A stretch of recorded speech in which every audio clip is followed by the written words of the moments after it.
अब श्रवण करे शिव व्रत कथा। देवताओं ने लिया शिव का परीक्षा। एक बार इंद्र सहित देवताओं ने निश्चय किया क्यों नहीं भगवान शिव की परीक्षा करनी चाहिए। वो देवों के गुरु बृहस्पति के साथ कैलाश पर्वत पर पहुँचे। शिव ने अपनी आत्मिक शक्ति के बल पर जान लिया कि ये लोग मेरी परीक्षा लेने आ रहे हैं। अतः उन्होंने एक अवधूत का भेष धारण कर लिया और उनके मार्ग में आकर खड़े हो गया। इंद्र ने उन्हें राह से हट जाने का संकेत किया किंतु अद्भुत भेषधारी शिव अपने स्थान पर खड़े रहे। यह देखकर इंद्र को क्रोध आ गया। बोले, अरे हट रास्ते से, जानता नहीं मैं कौन हूँ? हट जा, नहीं तो बर्ज से तेरे टुकड़े टुकड़े कर दूंगा। धमकी सुनकर अद्भुत भेषधारी शिव को क्रोध आ गया। उन्होंने जोर से एक हंकार भरी जिसे सुनकर चारों दिशाओं कांप उठी। गुरु बृहस्पति तुरंत भाप गया कि अद्भुत वास्तव में कोई और ना होकर सवाए भगवान शिव है। उन्होंने इंद्र को संकेत करके कहा, क्या अनर्थ कर रहे हो शूद्रा? तुम भगवान शिव को नहीं पहचान रहे हो? यह तो साक्षात भगवान शिव है। इंद्र को अपनी भूल का ज्ञान हुआ। वो तुरंत भगवान शिव के चरणों में गिरकर क्षमा याचना करने लगा। क्षमा करे भगवान, मुझसे पहचानने में भूल हो गई है। गुरु बृहस्पति ने कहा, हाँ प्रभु, देव इंद्र को क्षमा कर दीजिए।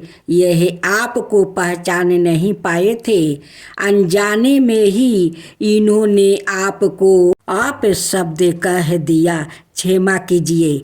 गुरु बृहस्पति के अनुनय विनय करने पर शिव ने इंद्र को क्षमा कर दिया। इस घटना के कुछ दिनों बाद एक विलक्षण चमत्कार हुआ। समुद्र तट पर गंगा सागर के किनारे एक बालक रेत में पारा रोदन कर रहा था। उसके गले से इतना प्रलयकारी रोदन फूट रहा था कि उसे चारों दिशाओं कांपने लगी। देव दानव दैत्य सब घबरा गया। बाहु थम सी गई। घबराए हुए देवता इंद्र सहित पीताम्बर ब्रह्मा के पास पहुँचे और उनसे कहा, पीताम्बर, सागर संगम पर एक अद्भुत बालक रेत में पारा रो रहा है। वो इतनी जोर जोर से रोदन कर रहा है कि देवों में भय छा गया है। कृपया चलकर इस संकट को दूर कीजिए। पीताम्बर ब्रह्मा इंद्रादि देवताओं के साथ सागर संगम पहुँचे। पीताम्बर के पहुँचते ही सागर अपने स्थान से निकला। उसने इंद्र सहित पीताम्बर की वंदना की। ब्रह्मा ने सागर से पूछा, जल रेत पर पारा एक बालक कौन है?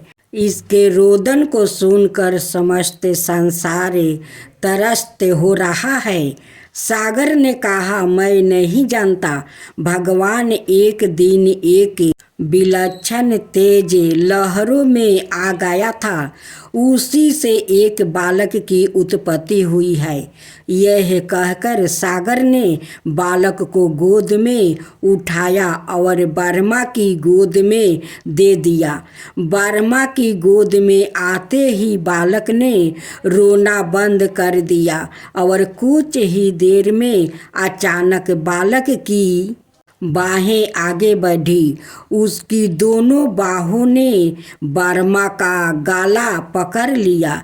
यह देख अनाए देवता अंतभीत हो उठे। बर्मा ने अपना गाला छोड़ाने का प्रयास किया, किंतु बालक के हाथों की पकड़ और मजबूत हो गई।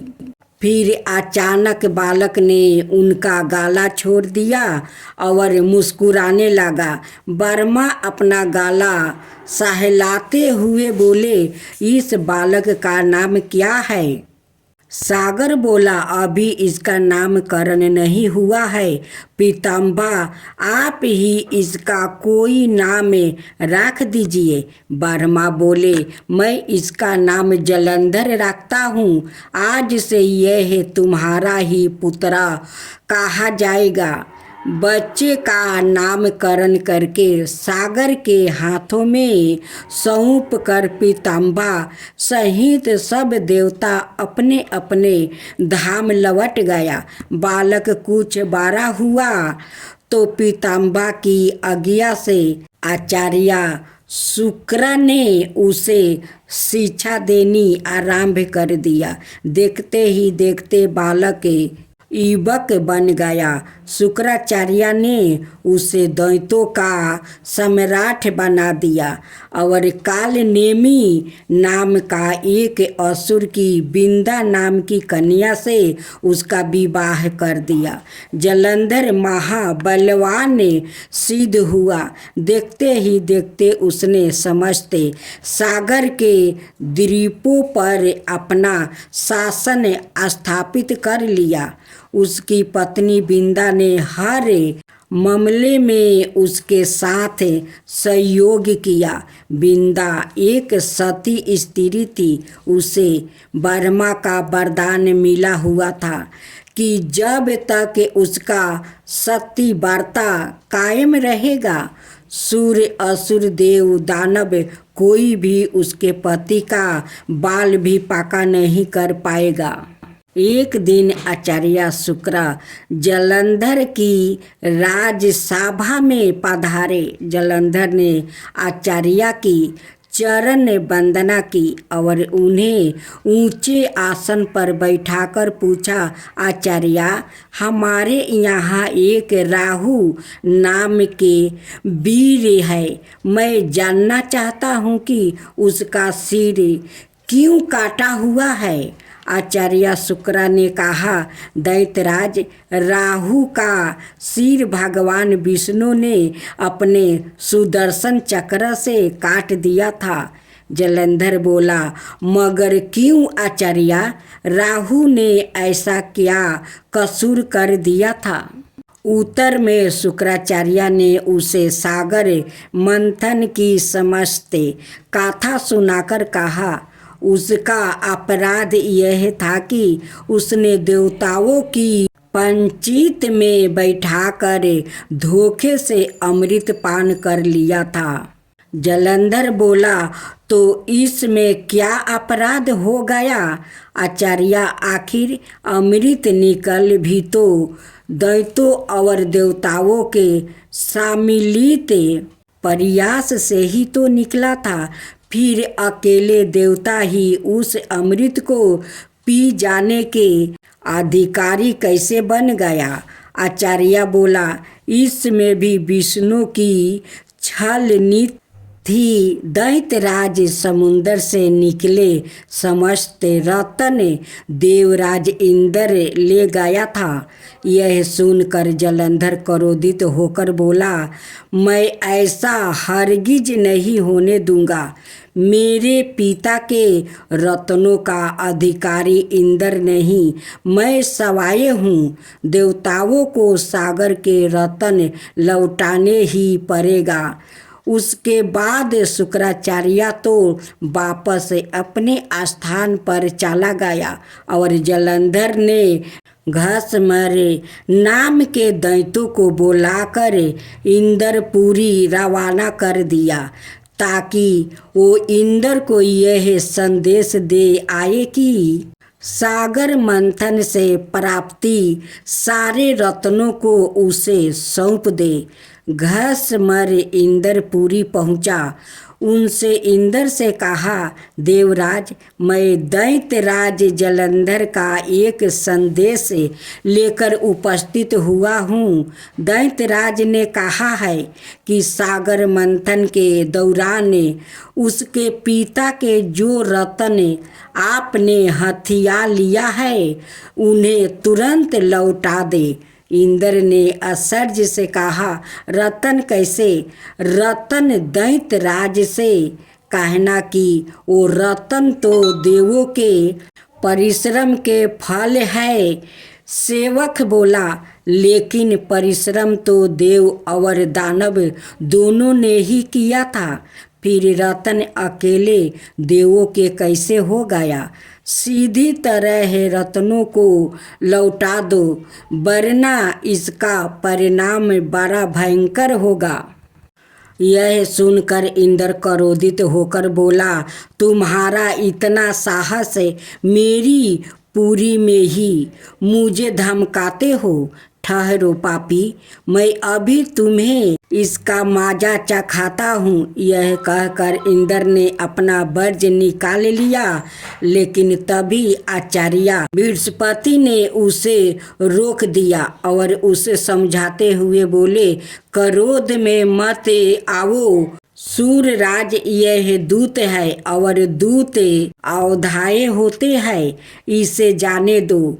घसमर वापस जलंधर के पास पहुंचा और इंद्र द्वारा दिया गया उत्तर उसे कह सुनाया।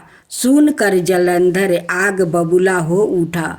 उसने तुरंत चारों दिशाओं में स्थित दैत्यों के पास संदेश भेजवा दिया कि वो तुरंत इंद्रपुरी पर आक्रमण कर दे। साथ ही अपने सेनापतियों शुभ और नशुभ के साथ इंद्रलोक पर चढ़ाई कर दिया। शीघ्र ही दैत्यों की सेना इंद्र के नंदन वन में जा पहुंची और सैनिकों देवताओं का विंध्यवास करना आरंभ कर दिया। दैत्यों के दल अमरावती को नष्ट भ्रष्ट करने में लाग गया। दोनों पक्षों के वीरों की लाशों जमीन पर गिरने लगी। आचार्य बृहस्पति देव की ओर से और शुक्राचार्य दैत्यों की ओर से घायल और मृतक वीरों का उपचार करने लगा और वो पुनर्जीवित होकर युद्ध करने लगते। युद्ध चलता रहा, लेकिन किसी भी पक्ष को विजय नहीं मिल पा रही थी। इस पर जलंधर क्रोधित होकर शुक्राचार्य के पास पहुंचकर बोला, गुरुदेव, संजीवनी विद्या तो सिर्फ आप ही जानते हैं, फिर यह देवता मर कर जीवित कैसे हो रहा है? शुक्राचार्य बोला, दैत्यराज संजीवनी बूटी का उपयोग करना आचार्य बृहस्पति भी जानते हैं। उन्होंने कई देवताओं इसी काम पर लगा रखे हैं कि वो दोरनागिरी से संजीवनी बूटी लाते रहे। यदि किसी तरह देवताओं द्वारा दोरनागिरी से बूटी लाना रोक दिया जाए तो आचार्य बृहस्पति देव को पुनर्जीवित ना कर पाएंगे। जलंधर बोला, लेकिन हमें इस तरह से तो अपनी सेना का एक बार हिंसा दोरनागिरी पर्वत की ओर ले जाना पड़ेगा और यहाँ तो भयंकर गति से युद्ध चल रहा है। शुक्राचार्य बोले, तो फिर क्या ना दोरनागिरी पर्वत को ही सागर में डुबा दिया जाए, और ना रहेगा बांस और ना बजेगी बांसुरी। शुक्राचार्य की बात सुनकर जलंधर अमरापति छोड़कर द्रोणागिरी पर्वत पर जा पहुंचा और अपने मंत्र बुद्धि बाणों से उसे समुद्र में डुबा दिया। इससे देवताओं को संजीवनी बूटी मिलनी बंद होने लगी। देवताओं में घबराहट फैल गई। इंद्र घबराता हुआ आचार्य बृहस्पति के पास पहुंचा। बोले, हमारे वीर बड़ी संख्या में हताहत हो रहा है। आचार्य, अब क्या होगा? इस तरह तो समस्त देवताओं का विनाश हो जाएगा। शुक्राचार्य बृहस्पति बोले, मेरी सलाह मानो, विद्रोह यह युद्ध तुरंत बंद कर दो और अपनी सेना सहित भाग कर जान बचा लो। जलंधर भगवान शिव के तेज से पैदा हुआ है, उसमें भगवान शिव का अपार बल है। तुम अपनी जान बचाओ, बाद में कोई ना कोई उपाय जलंधर को मारने का हल निकल ही आएगा। आचार्य बृहस्पति की सलाह मानकर देवता युद्ध छोड़कर भाग निकले और मेरु पर्वत की केंद्राओं में जा छिपे। शंभु निशंभु सहित दैत्यों की सेना ने उनका पीछा किया, किंतु देवता पहाड़ की गुफाओं में पहुंचकर अदृश्य हो गया। थक हार कर दैत्यों की सेना वापस लौट पड़ी। जलंधर ने सारी अमरावती को लूट लिया और सवाए इंद्र के सिंहासन पर बैठ गया। इंद्र मेरु पर्वत की केंद्राओं से निकला और अपने साथियों के साथ भगवान विष्णु के पास पहुंचा। उसने भगवान विष्णु से प्रार्थना की, रक्षा कीजिए प्रभु, जलंधर ने समस्त अमरावती तबाह कर दिया है। हजारों देवता मारे गए, सवाए मैं भी मुश्किल से जान बचाकर यहाँ तक आया हूँ। विष्णु ने इंद्र को आश्वासन देते हुए कहा, घबराओ मत सूर्यराज, मैं सवाए तुम्हारी सहायता को चलता हूँ। जलंधर अब ज़्यादा दिनों तक नहीं बच सकेगा। फिर विष्णु अमरावती जा पहुँचे।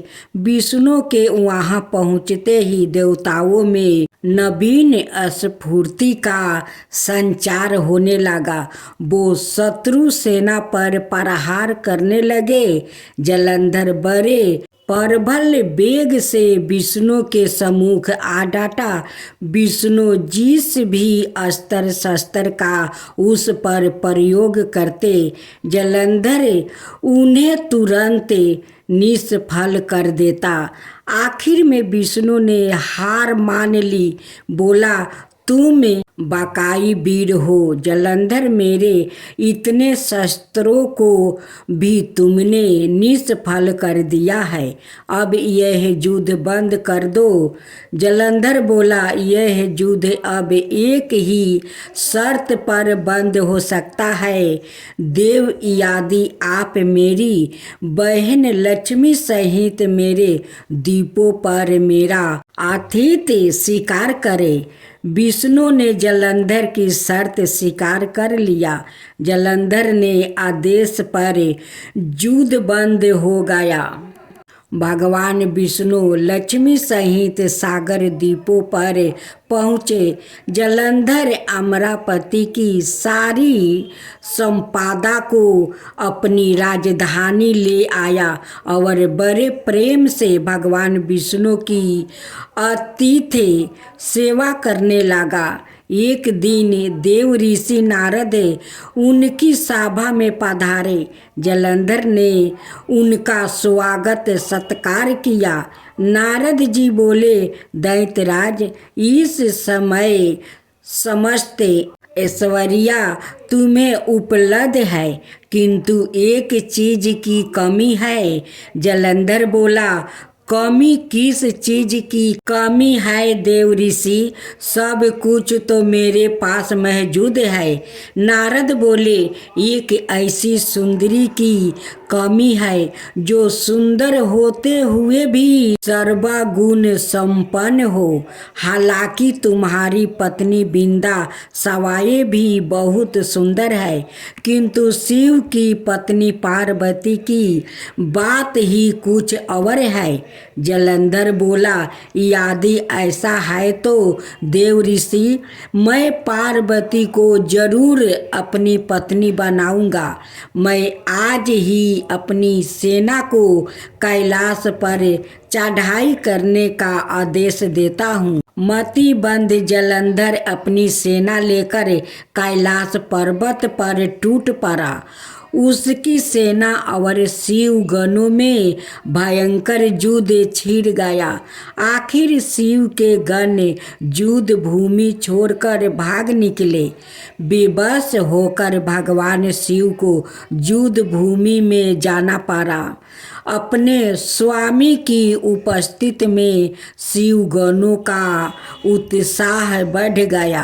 वो दिलीप वेग से दैत्य सेना पर टूट पड़े और उनका संहार करना शुरू कर दिया। शिव जालंधर के सम्मुख आ डटे। दोनों में विकट युद्ध छिड़ गया। दूसरी ओर भगवान विष्णु अपनी कुछ और ही माया रच रहे थे। जालंधर की पत्नी बिंदा एक महान पतिव्रता नारी थी। विष्णु ने जालंधर का वेश धारण किया और उसके सैनागर में जा पहुंचे। उन्होंने बिंदा का आलिंगन किया, लेकिन बिंदा को यह आभास हो गया कि उसके पति का भेषधारी यह बेआकित उसका पति नहीं है। अतः करकरा कर बोली, कौन हो तुम? विष्णु अपने वास्तविक रूप में प्रकट हुआ और हंसते हुए बोले, मुझे बहुत खेद है बिंदा, लेकिन ऐसा करना आवश्यक हो गया था। तेरा पति तेरे ही कारण अजय था। अब उसे मारने में भगवान शिव को कोई परेशानी नहीं होगी। बिंदा रोते हुए बोली, आपने मेरे साथ ऐसा विश्वासघात क्यों किया? प्रभु, मेरे पति ने तो आपके अतिथि सत्कार में भी कोई कमी नहीं छोड़ी थी।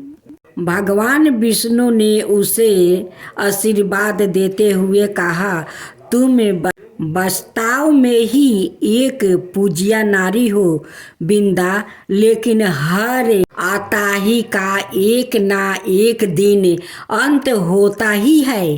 तुम्हारे पति के पापों का घारा भर चुका है।